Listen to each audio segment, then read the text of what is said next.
Hello, everyone. Welcome to the Fix Blood Sugar webinar. We're excited to have you here. We're getting loaded up here on YouTube. So say hello when you guys hop on. You can comment in the chat to say hello. And as we go, hello, everyone. Oh, here's my repeat. Fix Blood Sugar. There you go. You heard it twice now. Feel free to comment in the Q&A. That is the best place for us to manage. I know I'm going to have to say that a few times, but questions in the Q&A. That would be wonderful. So it says we have Remax display here. And does that mean Butch? Because I feel like sometimes when it says Remax display, that means it's Butch. Is that you? It is. Look at how good we're getting at this. Like we're starting to know our people on this webinar, which is so fun. Oh, that's hilarious. Actually, I don't even really know how I know that. I think I'm just used to seeing something. I don't know. Victoria is here. Hello. Dan is here. Welcome to the Fixed Blood Sugar webinar. We're excited that you guys are with us. Those of you on YouTube, welcome. You can also comment on YouTube and say hello to us. I'm going to go ahead and mute that. There we go. Okay, so today is going to be a good webinar. We are going to talk about the basics of reversing type 2 diabetes. And so this is a really important topic. Let us know if you are someone who is new and you've never joined our webinar before. We also will be talking about the diabetes solution kit. So many of you have purchased that. If you have no idea what we're talking about, you can find it at bartonwebinar.com. It is the book that I apparently don't have in front of me. So I'm going to go and pull it up online so that you can see it. And this is what we primarily talk about on these webinars. We talk about the different phases that are in the book. It is the Barton team and Dr. Saunders' solution to reversing type 2.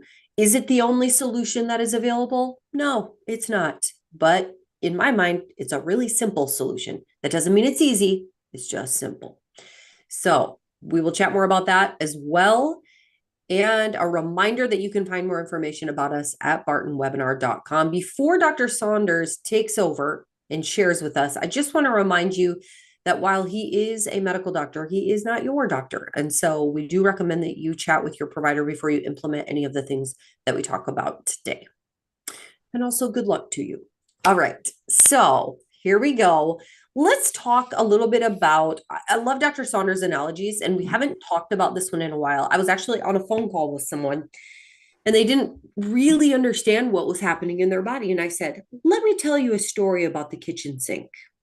So we're going to have Dr. Saunders share a little bit about that, give us a visual about what's happening in our body and how it relates to a kitchen sink. Okay, so let's take this analogy all the way and look at what is type 2 diabetes and why is that important. So first of all, if you know what's going on, then you know what to do about it.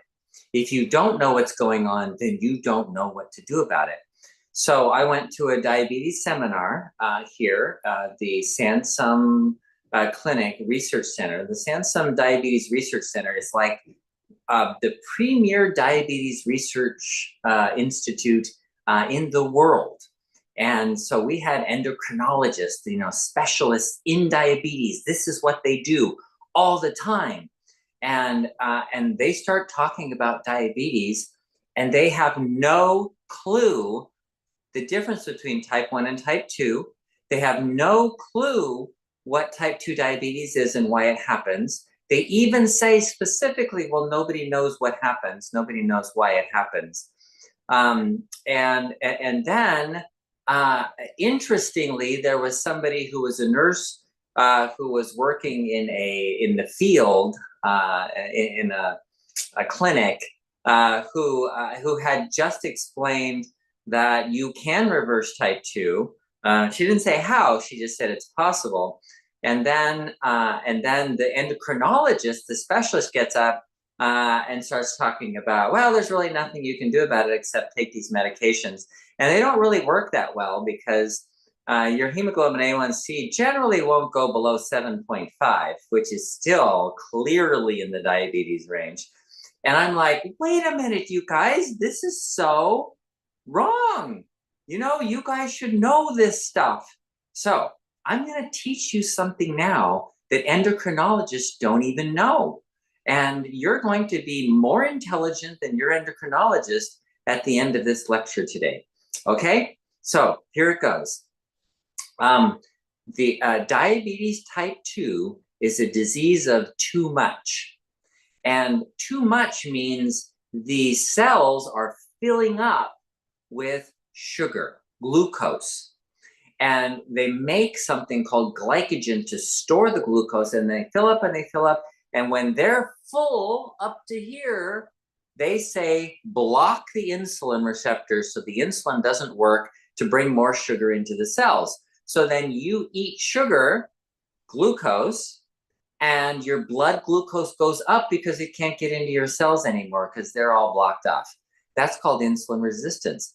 That's how simple it is. And the analogy is beautiful. So let's say you have a kitchen sink and the water's on. And the water just on it was left on. And so it's filling up and filling up. And the sink keeps filling. It's blocked off. the drain is blocked off. So it's filling up and filling up. And then the sink starts to overflow.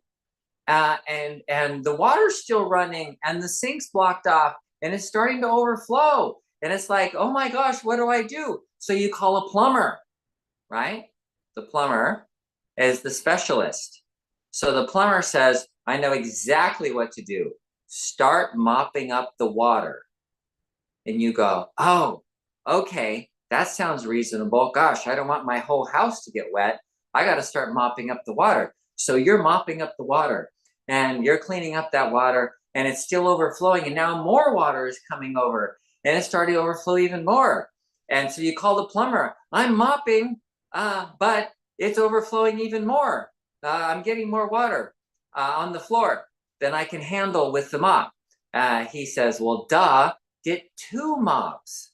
And so you and your wife are there mopping, or your spouse or husband or whatever, you're both there mopping. And at first it's working okay, but then as the water comes in, it's really hard to keep up with it and it's spilling over more and more. And so then you call the plumber and you go, I'm working here and I'm trying to mop up this water. We got 2 mops going and it's not working. It's like, well, duh, get 3 mops. And so next thing you know, you got your kids in there working. Everybody's wringing out the mop and mopping it up, wringing it out, mopping it up. And the water just keeps spilling over. And then I have had people on 4 mops and then add insulin on there. So you can tell what the analogy is. The water is running. That's you eating. That's just food. And then the drain is plugged. That's insulin resistance. So your insulin's not working. So the sink, and then the sink is the cells. And so the cells are filling up. And when they start overflowing, your blood sugar goes up. And that's the water spilling onto the floor. It's the sugar spilling into your blood. And so your blood glucose level goes up. And so as that water spills more on the floor, as you have more glucose spilling into your blood, you call the doctor. The doctor says, well, get a medication. Well, the mop is a drug. It's a medication. So if you have 1 mop and it's not working, then what does the doctor do? Adds another mop, another medication. Well, that's not enough. So the doctor adds another mop. And that's not enough. The doctor adds another mop. And you just keep mopping the whole time. And that's what the drugs are. The drugs are mopping up the water that's spilling onto the floor because the water's running and the sink's plugged up. So what is the obvious answer to this? Well, you know, if you're sitting in your sink and your sink starts overflowing, you know, and you call a plumber, the plumber's not going to tell you to get a mop. The plumber's going to say, dude, shut off the water, right? Shut off the water. And so what does the water represent? Well, the faucet or the water represents eating. So that's what we do. That's what the Diabetes Solution Kit is all about, is shutting off the water at first, and then it's unstopping the sink. So there's two things that the Diabetes Solution Kit does for you. One, the first thing it does, phase one, it shuts off the water. And as you get to the end of phase one, you're unblocking the sink. The water gets down far enough, you can pull the plug and it will unstop. And then the water will flow through. When you turn on the sink, it'll flow through again. So when you start eating normally, it'll just flow into your cells again like it's supposed to. So part of that is when you shut off the water, it means you're not eating glucose anymore. So we give you a very low glucose diet. 20 grams is not very much. I've been doing it for 3 months. Today is my last day. Tomorrow's my birthday and I get to eat beans and rice. I haven't had beans and rice for 3 months and I love beans and rice. Anyway, so I get that, right? I understand it. So during that period of time, during that phase one of the program, you are doing a detox. You're just shutting off the water to the sink so that it's not going to overflow anymore. That's all. You still have to drain the sink, right? So what is draining the sink? Well, it's using up all that glucose. How do you use glucose? Well, exercise is a great way to use glucose. Running, walking, just doing your regular daily activities will help use up that glucose. And then as you use all of that up, what actually unstops the sink so things flow through well is to have insulin sensitivity. And that's what unstopping the sink is. So when you become insulin sensitive, how do you know? Well, we have really simple ways of dealing with that. You can stick your finger, look at your glucose level, and if your morning glucose is between 70 and 90, that's between 4 and 5 if you're in Canada, then you have pretty good flow, right? You don't have insulin resistance. If your glucose in the morning and you have a dawn effect and your glucose is 120, you still have insulin resistance because you haven't eaten anything. Your blood glucose is still high. So you still need to become more insulin sensitive. That's how you know. It's really, really simple. And so when you get to that point where your glucose is between 70 and 90 every morning, and you do that for a week or two, depends on how sure you are about it, then you start into phase two. And phase two of the program is what? You just add carbohydrates. That's like you can use the water again in your sink, right? You can turn on the water and you can have some beans and rice.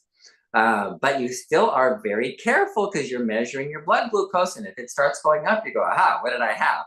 Like we've had people, and I use this example a lot because it's a beautiful example of the woman who wrote in and said, I don't get this. I'm starting into phase two and I can eat bread and it does not make my glucose go up. But man, I had nachos and it shot through the ceiling. I've never seen it go that high. So, aha, you know, she learned something about what she can eat and what she can't eat. And I wouldn't have expected that. I would have told her, bread's probably not a good idea. Nachos, I don't know, beans and chips but there's a reason for that. And so you get to learn in phase two what you tolerate and what you don't tolerate and what you should eat and what you shouldn't eat. And then you get into phase three. That's the rest of your life. This is the way you live your life. Gosh, I no longer have sugar. I no longer have sweet things. I avoid artificial sweeteners. If something has sugar in it, I avoid it. Now that's not to say I never eat any sugar. Well, I eat fruit, of course, natural sugar things. And then sometimes I indulge myself in coconut macaroons or oatmeal raisin cookie or something like that. I have specific things that I can eat. So if they have a coconut macaroon, I get to eat that because I used to live in Venezuela and we had those coconut, they're not technically macaroons, but the coconut candies. And it just reminds me of old times. So it's more than just the food, just the taste. It's more of a memory thing. Yeah. Anyway, so that's how I allow indulgences, and so I'm not saying that you have to be so strict and regimented about everything, but this is the general way you're going to live your phase 3 life. Now, what happens in your phase 3 life? Because you're going to periodically check your blood sugar, and you find your morning your morning glucose is creeping up again. Oh, now it's mostly 90, and now it's getting 95, and guess what? It doesn't matter. You know what to do. You just go back to phase 1 and do a detox, and you detox from all the glucose, and then you start over again. And then you go to phase 2 and add things in. And pretty soon it becomes second nature to you that you're periodically detoxing by going on phase 1. Is that a bad thing? No, that's a great thing. In fact, it's so good for your body to train your body to burn fat periodically. And people do that with fasting. Fasting is the single best thing you could do for your health. There's nothing healthier than fasting. There's no food that's better than fasting. There's no supplement that's better than fasting. There is literally zero, nothing better than fasting. The ketogenic diet, in fact, I just sent this to Cheryl on the Home Cures That Work. If you've never heard of that, you should read that. On the ketogenic diet, it's kind of like a mini fast. It's kind of like a light fast because you're fasting from carbs and you're training your body to burn fat. And that's one of the things that happens while you're fasting. Now, you don't get all the benefits of fasting like autophagy and all that, but you do get some of the benefits like fat burning metabolism and ketone bodies that help your brain function better. So if you periodically go into phase 1, let's just say you make it a rule that for 1 month every year you do phase 1, then you will never have a problem again. It won't be an issue. And some people like their carbs so much, their sweets and stuff, that they do more periodic, like they'll do 1 week out of every month, do a keto diet to go back to fat burning. So, you can do that. You can do phase 1 as much as you want in any way that you want. I don't recommend that people stay on phase 1 long term. It's not really a healthy long-term diet. And I explained that in the Home Cures That Work article, how people actually, there was a 26-year study done in 15,000 people. They followed them, over time for over 20 years, and looking at the death rate. And people who ate very low carbohydrate diets did not live as long. There was an optimum, which was about 50% was the where it hit the bottom of the mortality table, was 50% of your carbs from sugar, from glucose, from carbs. 50% of your calories from carbohydrates. So that means the other 50% comes from protein and fat. So it's like a one, like it's a two to 1 to 1. Yeah. So twice as many carbs as fat, twice as many carbs as protein, that kind of thing. Anyway, so that's the simple, now you know more about diabetes than 90% of the endocrinologists in the United States. I can assure you of that. All right, bring on the questions, you guys. I know that you have many, and I'm seeing some of them come in the Q&A. I want to quick mention that our friend from Australia is here, and he says, that the diabetes solution kit was the best decision that he has ever made. I believe that's what you're saying, right, Bill? Or you've used many supplements too. So you let us know. But I'm glad that you're here. And there are some of you who are brand new. Welcome to the webinar. We are so pumped that you guys are here. Lots of good information, as you can tell. Dr. Saunders is very good at teaching and giving us some visual aids to understand what's happening in our body. I feel like there's so much confusion about what is going on. The body is amazing, right? And so it's really cool to learn what is actually going on in the body, what we can do to support our body. And also, I think I'm just going to say this too. Here's a reminder, your body isn't against you. I feel like sometimes we think that it's working against us, but it's not. It's really not. It wants to work with you. We just have to learn how to do the right things, right? So that's what I love about these webinars. We actually get to learn these things. I'm going to dig into some of these questions. Let's see, the first one that I had, let's see. John said, my last lab report, my insulin was 2.6. So am I insulin resistant? So how can I fix being insulin resistant? Okay, I need more information. So 2.6 is a low number. That's low insulin. So what that means is your pancreas is not putting out a lot of insulin. So either you aren't making enough insulin if your glucose is high, or if your glucose is normal, then you are very insulin sensitive, which is wonderful. And so, so if your glucose is high, yes, you probably have a lack of insulin, not insulin resistance, a lack of insulin. So that would be an important distinction to make. Yeah. I just saw this message come in from Carol, and Carol said, love these 2 hours a week. Thank you, Oh, Carol. wow. So glad you're So the lack of insulin, the low insulin, if your glucose is high and your insulin is low, then we call that type 1.5. And type 1.5 means your pancreas makes insulin, but not enough for the amount of carbs that you're eating. In that case, that would be a reason to stay on phase 1 for a longer period of time and be very careful how much carbs you eat, because your pancreas may not be making enough. And if you were my patient, I would start looking for antibodies against the islet cells that inhibit the production of insulin and create type 1 diabetes.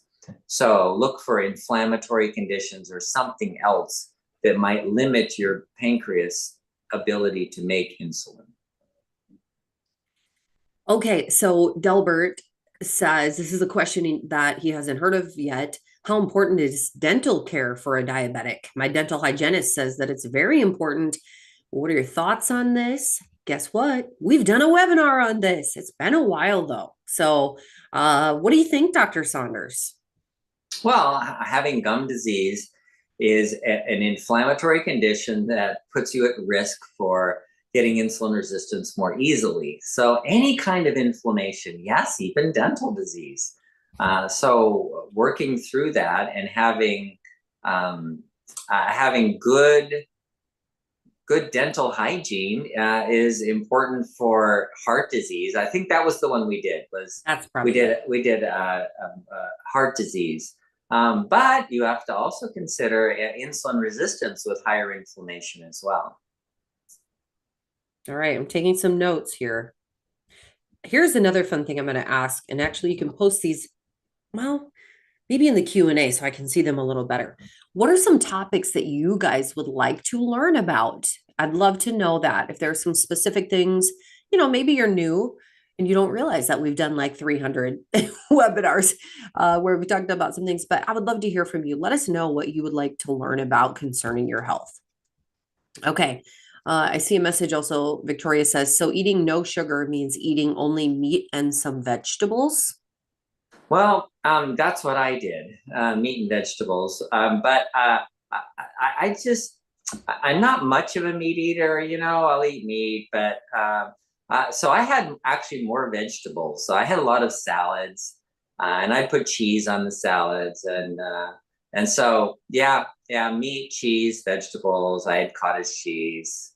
My snacks were like, are today, peanut butter on celery, things like that, things that are relatively low carb. So I look at things and look how much carbs are in them. So when I get jicama, for example, I know a cup of jicama has about 6 grams of carbohydrates. And that's a lot when you're only allowed 20 grams a day. But I can have a half a cup of jicama, and that's a decent amount. Because gosh, I miss that stuff. So I just eat small amounts of it, and it's fine. Okay, let's see here. Elliot says, doesn't fasting mess up your brain? Fasting is the best way to fix your brain of anything. In fact, so for you specifically, go to the Home Cures That Work website, and it's not going to be out till next month.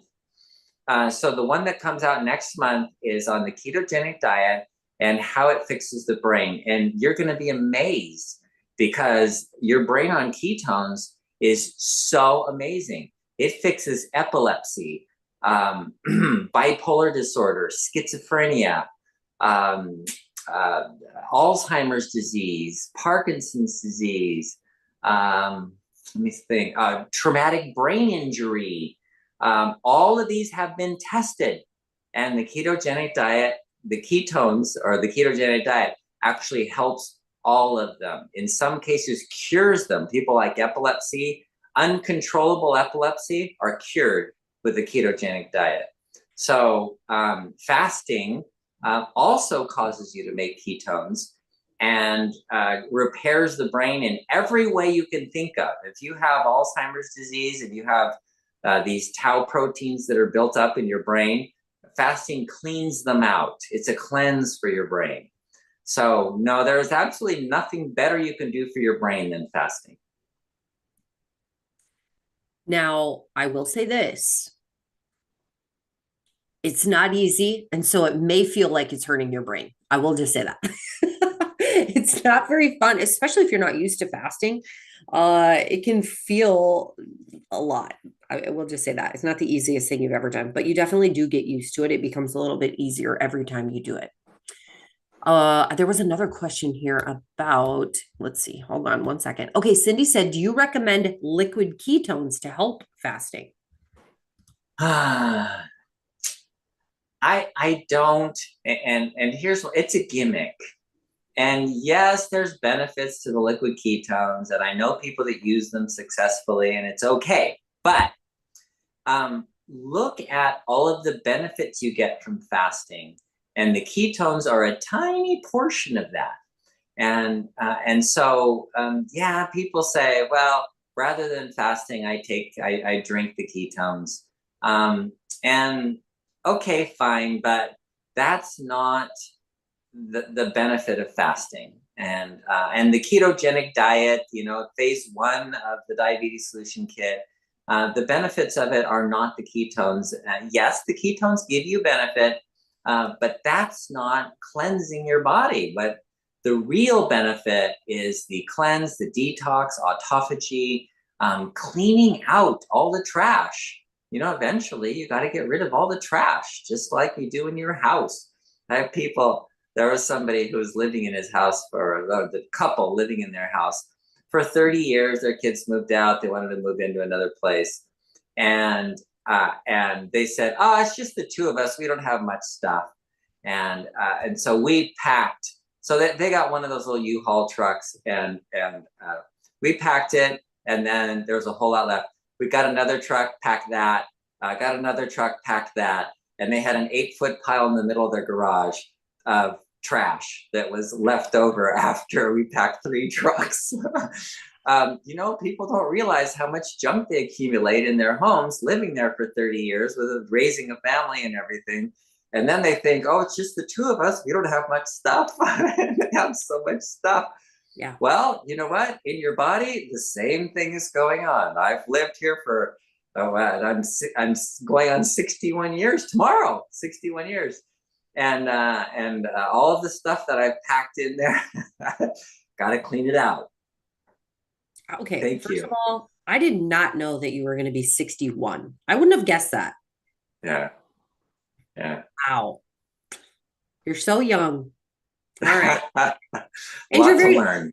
you're very active. Oh my gosh, you guys, I have mentioned that this is a sidebar. You get the Barton guys together. The people on the Barton team are so darn competitive. So when It's because we all have one of these. you're right. You're right. So you get them together. We do these team trips, family trips, etc. And I am telling you, man, just get out of the way. If there is a competition, step aside because it is no joke. I think we have some of the most competitive people. And truthfully, we have a lot of athletes on our team that are in like Yeah. their 30s through 60s. They Yeah. are athletes. It's no joke. The soccer games get mean. Oh, it is funny. But it's like one big ginormous family. We actually are real people. So they get competitive and they like to play. So just funny. And Dr. Saunders is one of them. That's why I'm bringing this up. He's competitive. He's very active. And so I'm just shocked that you're going to be 61. I don't think I even realized that. So yay. It'll be your birthday tomorrow. How fun. Okay, let's keep going here. Don says, will either Cinechroma or fiber greens handle sugar so that I can eat carbs and still undo insulin resistance? Oh, Don, wouldn't that be wonderful? Yeah, wouldn't Sign that be me up. wonderful? Sign me up. Okay, don't assume that any supplement or medication or even insulin is going to take care of the problem, because unless you detox, unless you clean out all the trash, unless you remove all the glycogen from your body, it's not going to work. So the cinnamon, yes, it's helpful to make you more insulin sensitive. That's what we're trying to do, cause insulin sensitivity. That's like unplugging the sink. Remember, that's part of it. And if you are deficient in chromium, vanadium, selenium, then that causes your sink to get plugged more easily. So this is all helping to unstop the sink. But unless you turn off the water and get the water out of the sink, it's not going to work. So don't look at any of the supplements as a substitute for doing phase one of the program. Okay, really good question. Actually, I'm going to do two things right now. I'm going to share my screen. Hold on, make sure I can actually do that. All right, got it. So if you go to bartonwebinar.com, you'll see that guy. Who's that? Yeah. That's back when he was 59, probably. Anyway, if you go to bartonwebinar.com, you're going to see some links. You can sign up for the webinars. You will see, oh boy, I got to make this bigger. Here we go. You'll see our frequently asked questions, which somebody's going to ask, I'm sure, on here. Are sweeteners okay? Why are my blood sugars higher in the morning? These are common questions that we get on every webinar. So check that out. Also, the list of all of our products. I want to show you this one down here. This is the Diabetes Solution Kit. So this is the book that we're talking about. Inside this book, you'll find phase 1, 2, 3, etc. Now, side note, use code webinar25. That's one word, webinar25. You'll save 25% on anything on this site. So that is a great deal. Don't forget to use that when you check out. But the reason I'm showing you the Diabetes Solution Kit is because someone had asked, Sylvia said, phase 1 should only be done for 1 month. 20 grams of carbs, no added sugar, natural sugar, okay, or fruits must be avoided. Oh, so many things, right? And that's all in phase 1 of that book. But let's talk about this. 20 grams of net carbs in phase 1. Do we only do that for a month, Dr. Saunders? How does that work? When do we stop? Some people only do it for a couple of weeks. We've had people get on and say, dang, a couple of weeks, I'm normal. And it's because they have pre-diabetes. They don't have their sink isn't all the way filled up. So it drains out pretty quickly and it wasn't spilling over, and that's okay. But if you've had diabetes for 20 years and you've built up these terrible amounts of glycogen in your liver and everything, and you have fatty liver disease, and it may take several months. I did it for 3 months. And I found my fat dropped down to 13% fat. My muscle mass went up to, I'm over 60 pounds of muscle now. That's pretty good, right? um, and so using or having more protein in my diet and less carbohydrates helped that a lot. No, you don't do it for a limited amount of, or you don't do it for a specific amount of time. You keep doing it until you get it right, until you get a normal blood glucose, till your sink is unclogged and your sink is drained and you no longer have blood sugars going up in the morning. All right. I think there was another question here with that. Let's see. Oh, we talked about sugar, natural sugar. What is natural sugar? Natural sugar is found everywhere. So it's glucose, fructose, lactose. So milk has sugar in it. Well, actually, quite a bit of sugar. If you look on it, it'll tell you it's pretty high. Whereas cheese, the bacteria take the sugar, they ferment the sugar, and so then they make it into an acid, and that's what makes cheese and cottage cheese and yogurt. So yogurt is, while milk is high in sugar, yogurt's low in sugar because the bacteria using up the sugar. That's why. So the natural sugars, like in fruit, some fruit like avocados are like 1 gram of carbohydrates in an entire avocado. Whereas if you have an apple, you have 20 grams of carbohydrates in just one apple. So that it's wide variation in how much carbs are found in fruit. And surprisingly, things like watermelon and melon is relatively low. You can do a cup of watermelon and it's only about 11 grams of carbohydrate. Whereas if you ate 1 slice of bread, that's 20 plus grams of carbohydrates right there. So, counting the carbs is important. And when you buy the book, then you'll see the free foods listed. You'll see, okay, I can eat all the broccoli I want, and I'm not counting those carbs. Yes, it does have a couple of grams of carbohydrates, but for all the benefits you get from it, the broccoli, the celery, the cauliflower, the green vegetables, all of that stuff is all free foods. You can eat as much as you want. And so I did, and I didn't count those carbs at all. That's what I have today. I have broccoli and cheese. Nice, nice. Oh, Pamela said, how long do you fast? That's a good question. I fast for 3 days once a month with no food, no water. And that's something you kind of have to work into. It's not something you should do right off, like just no food, no water for 3 days. So I started with just a 1-day fast once a month.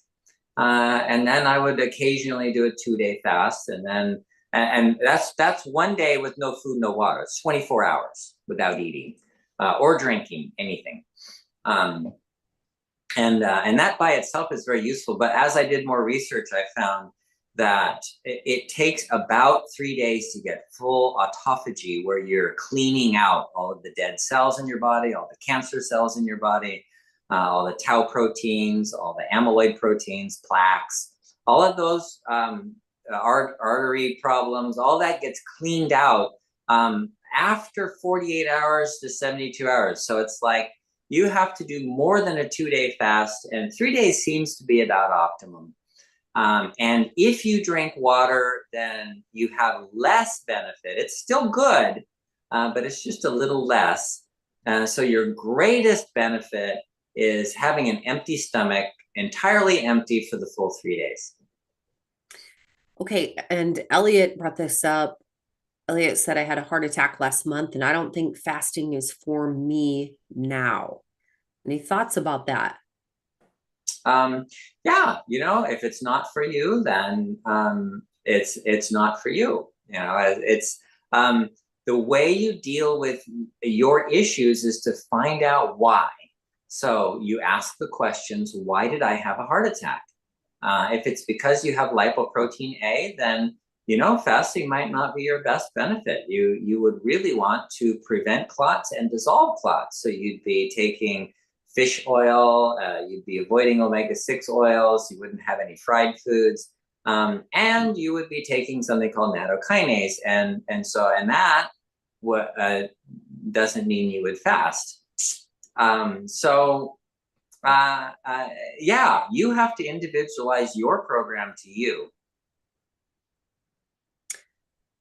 Okay, I saw a message from Teresa. Why can't you drink water on a fast? If you're type 2 diabetic, you can't go without food or water. Yeah. Okay, that's a myth, but you can drink water on a fast. That's a modified fast. So fasting means empty stomach. So that's what it means. So if you have an empty stomach, you have an empty stomach. And then you can modify it any way you want. You can say, okay, I'm going to go with water. So for example, I'm on a 3-day fast and I don't have any food or water, except that when I get really thirsty because I've just run my 5-kilometer run and I've sweated a lot because it's a hot day out, and I get thirsty, I go drink water. For heaven's sakes, you have to be reasonable about things. So don't look at it like oh, I can never have anything. Look at it like, okay, this is generally what I'm going to do. But if I need water, then I'm going to drink water. Some people need electrolytes, so they drink an electrolyte solution. Some people put salt in their water. Some people drink bone broth. Bone broth doesn't have any carbs, and it gives them some protein and some fat and some electrolytes, so that keeps their blood volume up. So those are all modified fasts. Water fast, broth cleanse, whatever those are, that's all modified. So the fast is the empty stomach, and then you can modify it the way you need to fit your lifestyle.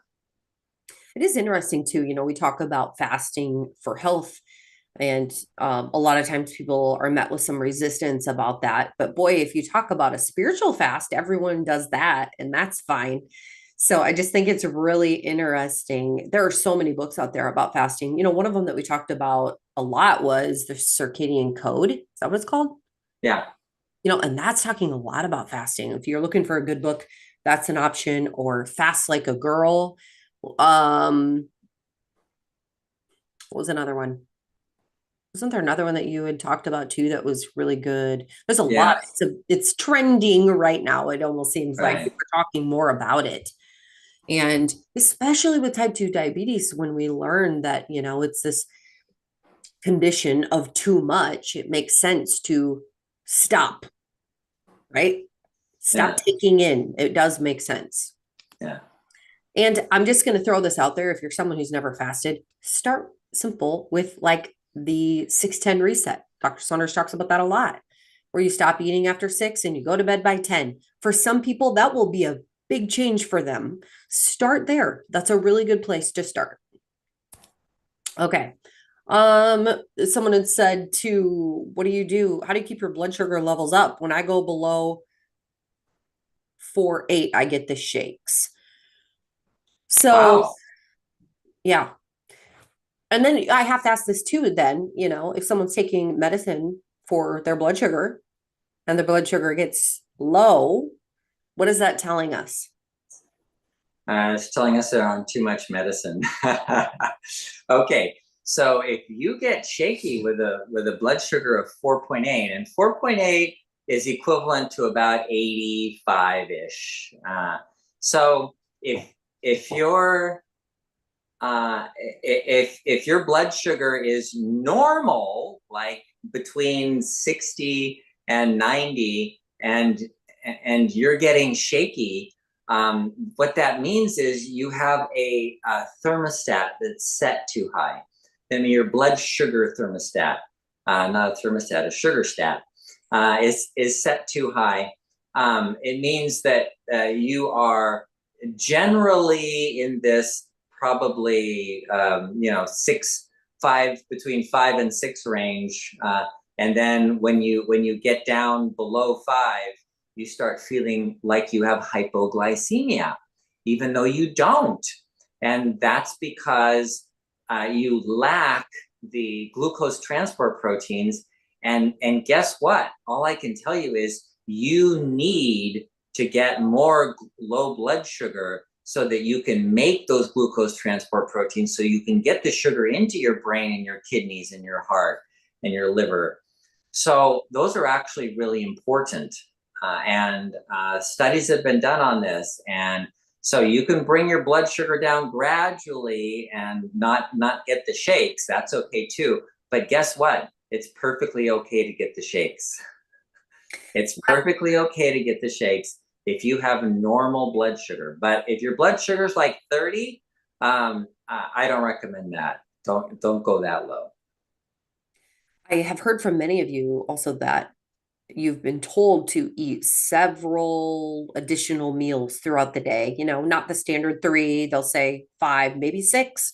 And that is to maintain this consistent blood sugar, which kind of goes against what you've really taught us, Dr. Saunders, right? Yeah. It's really bad advice to tell people to eat more frequently so they don't get low blood sugar, because as a biological system, we need the highs and the lows in order to maintain everything. Homeostasis is what it's called, where everything is staying the way it needs to be in the place it needs to be. And so if you're always high blood glucose, then you're going to reset everything for a higher level of glucose. And the problem with that is the way the system works. It means you will have fewer of those glucose transport proteins to get sugar into, like, the blood-brain barrier or the kidneys. And that's why people with insulin resistance, before their blood sugar is even elevated, the insulin resistance causes damage to the kidneys, damage to the brain, neuropathy. And people say, I don't even have diabetes and I got neuropathy. It's from insulin resistance. So what's most important is that insulin resistance or insulin sensitivity is what you want. And having your blood sugar drop down lower than normal is what gives you more insulin sensitivity. All right. This has come up a couple times, but Peggy is asking if there's a vegan version of the diabetes solution kit. No, there isn't, but I did find a vegan ketogenic diet, and it was pretty interesting. I read through it. I think it was on the Diet Doctor. There's a website with a whole bunch of diets. It's the Diet Doctor, and it had a vegan ketogenic diet. It's essentially the diabetes solution kit. And I did a lot of that during the time that I was doing phase 1.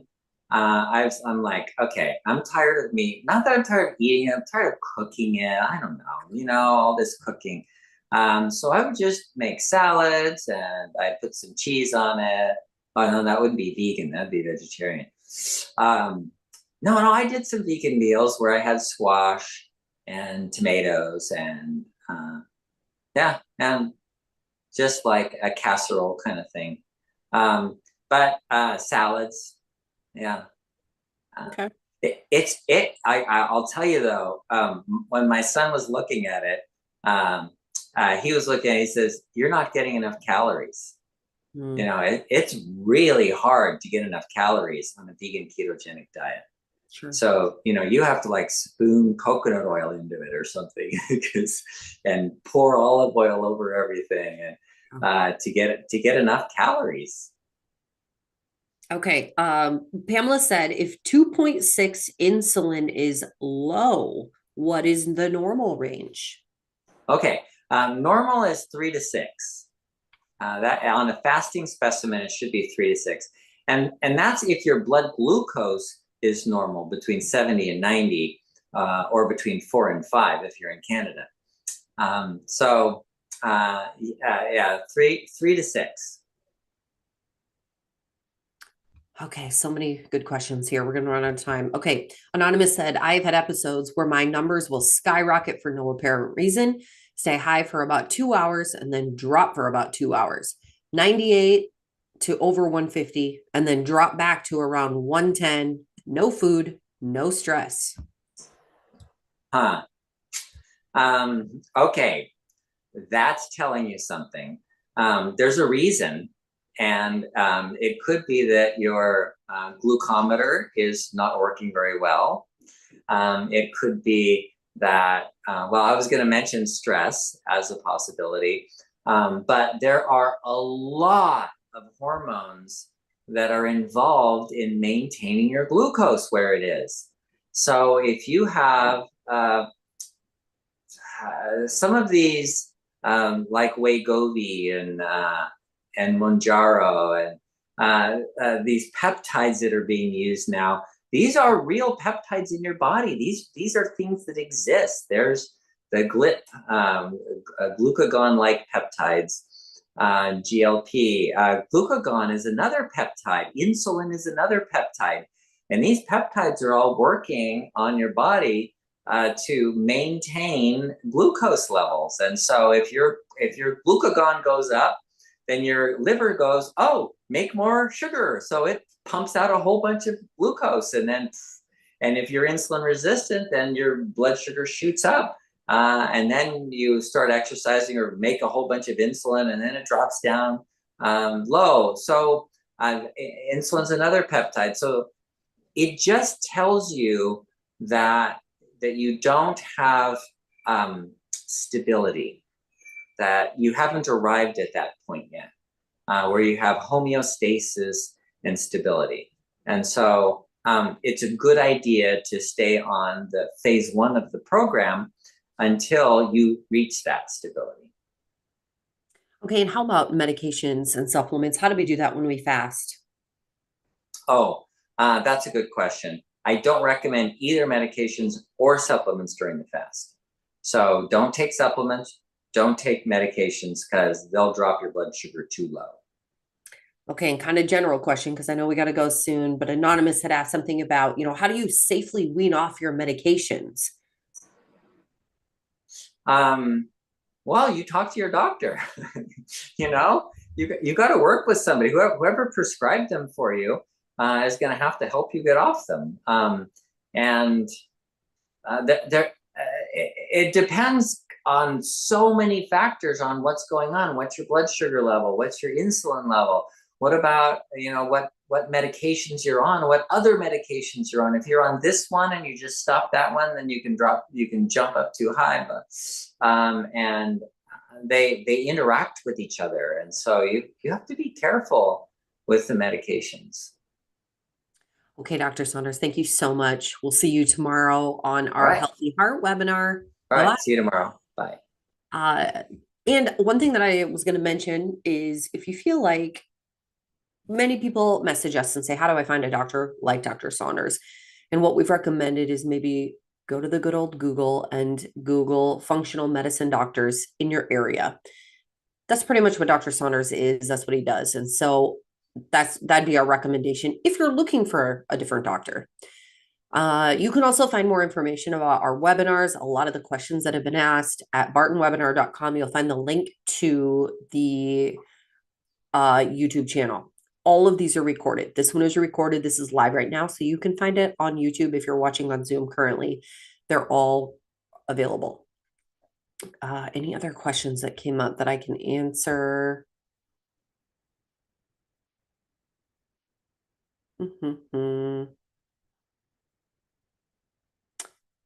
Okay.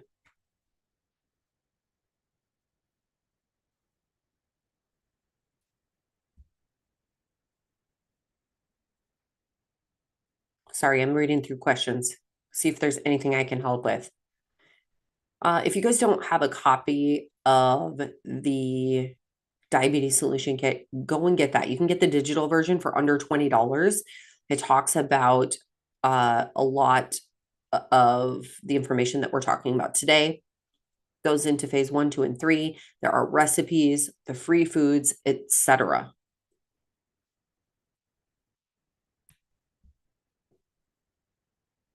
Okay. All right. I think that's probably all that we can do.